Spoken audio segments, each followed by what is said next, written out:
Un viaje más, a mitad Shermila de la Cruz y nos pasa de viaje para nos información.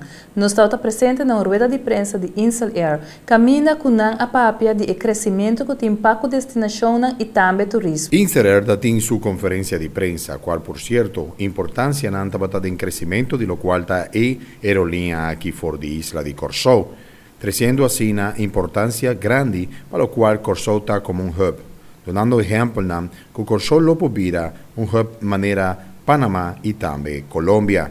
Camina con lo conecta vuelo internacional, ya que nos está situado en una posición bastante interesante para lo cual está Norteamérica, Suramérica.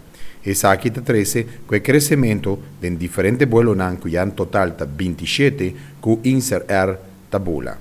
Den un punto muy importante que Insel Air a 13 está la situación camina que lo va a aumentar el precio de impuestos que lo va a cobrar especialmente para el viajero.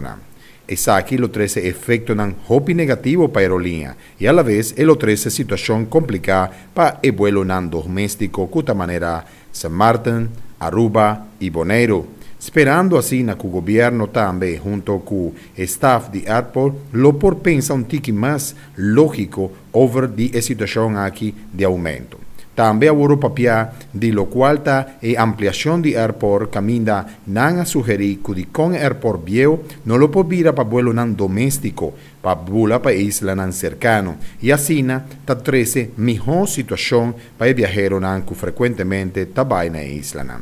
Durante la conferencia de prensa también hubo papel de diferentes puntos económicos, el crecimiento, importancia y de vuelo que pronto lo comienza para Cuba, papiando también de vuelo que lo para Puerto Rico y hubo papel de vuelo hasta Cancún. Den ese Insel Air avisa pueblo de Corsó que su crecimiento está para isla y a la vez para otros dos islas que también está parte del reino.